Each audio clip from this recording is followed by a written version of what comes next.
दोस्तों आज के इस वीडियो में मैं आपको लेकर आया हूँ महादेव जी की बावड़ी। तो महादेव जी की बावड़ी का जो संबंध है महाराणा प्रताप से जुड़ा हुआ है और महाराणा प्रताप जी का जो राज तिलक है इसी बावड़ी के किनारे हुआ। वो जगह हम बताएंगे आपको जिस जगह पर महाराणा प्रताप को बैठा के यहाँ पर उनका राज तिलक किया।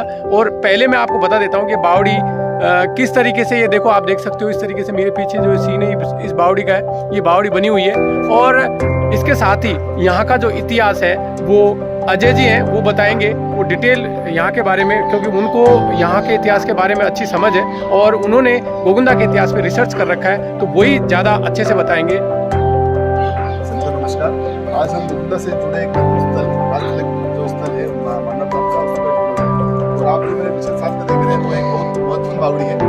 ये जो बावड़ी है वो लगभग 700 साल पुरानी बावड़ी है। 700 साल पुरानी ये बावड़ी है। आप देख सकते हैं बहुत मजबूत। उस समय का मेवाड़ का जो कारीगर थे या मेवाड़ की जो बनाने की कला थी वो आप देख सकते हैं कि 700 साल बाद भी वो बावड़ी बिल्कुल एज इट इज बनी हुई है। काफी महत्वपूर्ण बावड़ी होती है क्योंकि बावड़ी का बनाना उस समय पानी के सोर्स के लिए होता था। जो पानी का सोर्स होता है जमीन के अंदर जो बिल्कुल सूखता नहीं है कभी भी, वहां पर बावड़ी बनाई जाती थी ताकि पानी मिलता रहे। और सबसे इंटरेस्टिंग बात, अगर आपने पुराने वीडियो देखोगे, जब मैंने आपको बताया था कि गोगुंदा जो पुराना गांव है वो पूर्व दिशा में बसा हुआ था, तो इसका एक लोकेशन का रूप में अगर अपन सोर्स ढूंढने के सोर्स कैसा था उस समय, तो आप देख सकते हैं जो बावड़ी है उसकी दिशा भी पूर्वमुखी है। आप बिल्कुल देख सकते हैं जो बावड़ी है, सूरज अभी पश्चिम में अस्त हो रहा है और आप देख रहे हैं इसकी दिशा भी पूर्वमुखी है। जब वर्तमान जो गोगुंदा बसा हुआ वो पश्चिम दिशा में बसा हुआ है और पुराना जो गांव था वो पूर्व दिशा में बसा हुआ था। इसका जो रीजन है क्योंकि लोग जो आते हैं पानी पीने के लिए उनको सीधा आना चाहिए और उनको सीधा जाना चाहिए। अगर वो घूम के आएंगे तो उसका मतलब क्या रहता है। तो बावड़ी के मुख से भी पता पड़ता है कि गोगुंदा का उस समय जो ऐतिहासिक स्थल है या ऐतिहासिक जो गोगुंदा था वो कहाँ बसा होता और कहाँ पर था। बहुत सुंदर बावड़ी है और काफी पैसे से बनी हुई बावड़ी है, क्योंकि आप देख सकते हैं कि बावड़ी जितनी बड़ी होती है, जितनी अच्छी बनी होती है, जितना पत्थर का काम अच्छा होता है, तो उसमें पैसा भी बहुत लगता है। तो ये बावड़ी किसी न किसी बड़े आदमी ने बनाई होगी और जहां मैंने रिसर्च की है उसमें मुझे पता पड़ा कि ये बावड़ी महाराणा खेता के समय पर बनी हुई थी। और एक और माना जाता है कि धारणा के अनुसार कि महाराणा खेता से पूर्व या महाराणा खेता के समय जो पालीवाल ब्राह्मण थे यहाँ पर, उन्होंने ये बावड़ी बनाई थी, क्योंकि पालीवाल ब्राह्मणों का काफी योगदान इस पूरे गोगुंदा क्षेत्र में, इस पूरे क्षेत्र में। तो माना जाता है कि गोगुंडा मेहता और गंगदेव जी जो बात हुई थी, जब गोगुंदा की स्थापना हुई थी, उसमें उनकी दो बहनें थी। जो बहनें थी, एक तो थी महिषी बहन, महिषी बाई, और एक थी वाली बाई। तो ये जो बावड़ी है काफी लोग बताते हैं कि ये महिषी बाई की बावड़ी है, महिषी कुंड इसको माना जाता है। कुंड हो सकता है कि महिषी बाई ने बनाया हो, लेकिन उसको डेवलप करने का काम महाराणा खेता या उन्होंने किया था, क्योंकि बावड़ी बनाना और कुंड बनाना बहुत आसान काम नहीं होते हैं, बहुत इंपॉर्टेंट चीज होती है। क्योंकि जब मैंने रिसर्च किया यहाँ पर पता पड़ा कि एक जो बावड़ी है, अगर ये महिषी बावड़ी है तो वाली बावड़ी कहाँ है, जो वाली बाई थी उनकी बावड़ी कहाँ है। तब मुझे लोकेशन पता पड़ा, जो गणेश जी जाते हैं अपन उस रूट पर, वहां पर तेलियों के कुएं के पास में एक मामादेव जी का मंदिर है और वहां पर एक बावड़ी है जिस बावड़ी को वो वाली बावड़ी कहते हैं। वर्तमान में भी जो तेली वर्ग है या जो भी वर्ग है वो उसको वाली बावड़ी ही कहता है। तो ये पता पड़ता है कि हाँ, जो दो बावड़ी है, एक वाली बावड़ी है और एक महिषी बावड़ी है, जो उस समय बनाई गई थी और इसको डेवलपमेंट करने का काम महाराणाओं ने किया था। काफी इंपोर्टेंट बावड़ी है। आप देख सकते हैं इंपोर्टेंट रूप से 4 यहाँ पर छतरी बनी हुई है। तो वो जो छतरी है जिसको आप समझ सकते हैं कि काफी लोग मुझे बोलते हैं छतरी किस लिए बनाते हैं या किस लिए होती है। ये छतरी क्या होती है, जब गर्मी के समय होता है, पानी की जरूरत पड़ती है, तब लोग यहाँ आकर बैठते हैं, पानी पीते हैं और उनकी छांव में थोड़ी देर अपन रेस्ट कर सकते हैं, क्योंकि रेस्ट करना भी बहुत जरूरी होता है। घोड़ों वगैरह जो घास वगैरह होती है या जो खुला इलाका होता है वहाँ पर वो अपने घोड़ों को बांध देते हैं, पशुओं को बांध देते हैं और यहाँ पर आकर बैठते हैं ताकि गर्मी से भी उनको राहत मिले और वो इसका पानी भी यूज कर सके। चारों तरफ आपको दिखती है कि चारों तरफ यहाँ पर बावड़ी के ऊपर छतरियाँ बनी हुई है, जो कि यहाँ पर उनकी सुविधा के लिए होती थी ताकि बावड़ी को वो निहार सके। बहुत अच्छी बावड़ी है, बहुत पकी हुई बावड़ी है। आप देख सकते हो पूरे अच्छे पत्थर के रूप में बनी हुई है, डेकोरेशन पत्थर भी मिल जाएगा आपको यहाँ पर, और बहुत अच्छी छतरी बनी हुई है। और गोगुंदे वासियों को भी बहुत बहुत धन्यवाद उन्होंने, क्योंकि उन्होंने इसको अभी तक डेवलप रखा है और अभी तक उसको जीवित रखा है। वरना कितनी बावड़ियाँ उदयपुर में जब मैंने सर्वे किया था तो वो बावड़ियों के नाम निशान नहीं मिलते हैं। काली बावड़ी, धोली बावड़ी, आपने कभी सुना होगा, उस जगह का नाम धोली बावड़ी है, उस जगह का नाम काली बावड़ी है, लेकिन वो बावड़ी बिल्कुल मिलती नहीं है। तो ये बहुत गलत चीज होती है। काफी 700 सालों का इतिहास एक बावड़ी लेके अगर बैठी है तो उसको सहेजना सवेरना अपने लिए बहुत जरूरी है, जो कि एक इतिहासकार या जो भी एक इंसान है उसके लिए बहुत ये जरूरी है। अपनी विरासतों को अपन नहीं समझेंगे तो कौन संभालेगा। तो बहुत इंपॉर्टेंट चीज है। आप जो देख रहे हैं वहाँ जो आदमी बैठे हैं, वो जो स्थान है वहाँ पर महाराणा प्रताप का राज तिलक हुआ था। सबसे इंपॉर्टेंट स्थान है क्योंकि मंदिर के जस्ट पास में है, तो उनको वहाँ बैठाया गया और बैठाने के बाद उनका राज तिलक किया गया। जो भील जनजाति के जो भील राणा थे, उन्होंने अपने रक्त से उनका राज तिलक किया और उनको अपना महाराणा बनाया। तो काफी इंपॉर्टेंट चीज है। अब आज जाकर देखते हैं कि वो जो स्थान है वो कैसा है और अभी क्या कंडीशन में है। अब आप मेरे से देख रहे हैं जो प्रताप का राजतिलक हुआ था वो स्थान आप देख सकते हैं।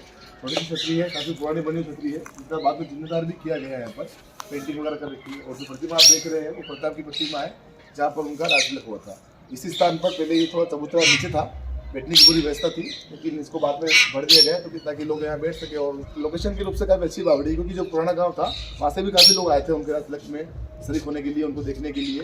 तो काफ़ी इंपॉर्टेंट चीज़ है, क्योंकि उस समय गोविंदा यही बसा हुआ था। और आप देख सकते हैं बावड़ी बहुत इंपॉर्टेंट है, क्योंकि बावड़ी के अंदर एक जल सूचक यंत्र भी लगा हुआ है।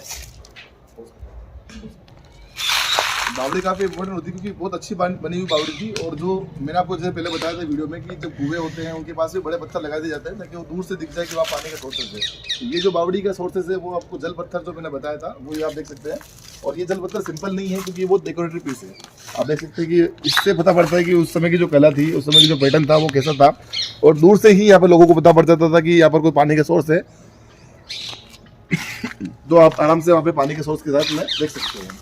बावड़ी की लोकेशन आप देख सकते हैं, बिल्कुल पूर्वमुखी है लोकेशन है। यहाँ पर रेड की सुविधा भी थी, जिसको बाद में बंद कर दिया गया है यहाँ पर। और पुराने जो एविडेंस आपको मिलते हैं वो आप देख सकते हैं पत्थरों के साथ में कि पत्थर बिल्कुल घिस चुके हैं। यहाँ पर पत्थरों की जो उम्र जो पता पड़ती है वो देख सकते हैं कि पत्थर बिल्कुल घिस चुके हैं। यहाँ पर बिल्कुल अच्छे पत्थर के रूप में यूज़ किया गया है, चूना लगा रखा है यहाँ पर, चूने से यूज़ किया है पत्थर को।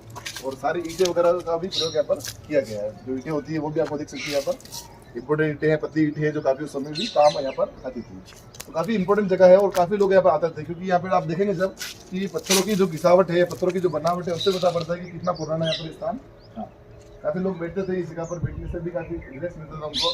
चारों तरफ हरियाली होती थी यहाँ पर, और पानी का सोर्स था ही, तो अपने पक्षियों के लिए, अपने लिए वो पानी की सोर्सेज यूज़ करते थे। पहले यहाँ पर रेत थी पानी निकालने की, लेकिन उसको बाद में हटा दिया गया, क्योंकि जब नलकूप वगैरह, ट्यूबवेल वगैरह आ गए तब इनकी जरूरत अब कम पड़ने लगी है। काफ़ी अच्छी बावड़ी है, काफ़ी पकी हुई बावड़ी मिलती है आपको। और जो आप इमली का पेड़ या जो मंदिर देख रहे हैं वो मेन मंदिर है। यहाँ पर सबसे पुराना मंदिर अगर मैं कहूँ तो ये यही माना जाता है, नीलकंठ महादेव जी का मंदिर है। यहाँ पर काफ़ी इंपॉर्टेंट मंदिर है। और ये अभी नया कंस्ट्रक्शन जो चल रहा है वो ग्रामीणों के सहयोग से और जो पुजारी वर्ग है, दीपू भैया वगैरह, उनके सहयोग से चल रहा है। इस मंदिर का 2 से 3 बार जीर्णोद्धार होना पता पड़ता है, क्योंकि काफ़ी समय पहले भी ये मंदिर गिर चुका था। और 700 सालों का इतिहास अगर इस मंदिर का देखें तो मंदिर 2 या 3 बार बन चुका है, क्योंकि जब मुगल आक्रमण हुए थे तभी उस मंदिर को, ये उस शिवलिंग को उन्होंने तोड़ दिया था, जो मूल शिवलिंग उसको तोड़ दिया था। बाद में गोविंदा के जब झाला राजपूतों का आधिपत्य हुआ तब उन्होंने इस शिवलिंग की स्थापना नई रूप से की और इसको डेवलप किया। लेटेस्ट जो रिनोवेशन मिलता है या जीर्णोद्धार मिलता है वो राजराणा मानसिंह की तरफ से मिलता है। जब राजराणा मानसिंह जी थे तब उन्होंने इसका जीर्णोद्धार करवाया था, क्योंकि मंदिर बहुत गिर चुका था, तो उसको उन्होंने जीर्णोद्धार करवाया और काफ़ी डेवलप किया। आप देख सकते हैं बहुत अच्छी नेचुरल ब्यूटी यहाँ पर मिलती है देखने को। शाम के समय आप आइए, बहुत शांति मिलती है यहाँ पर। प्राकृतिक रूप से जो इसका पशु पक्षियों का आवाज़ है वो आप देख सकते हैं, तोते वगैरह बहुत मिल जाएंगे यहाँ पर। और काफ़ी इंपॉर्टेंट रूप से ये स्थान बना हुआ है, जो कि काफ़ी महत्वपूर्ण स्थान भी है। बहुत अच्छी बावड़ी है और अभी भी डेवलप्ड है।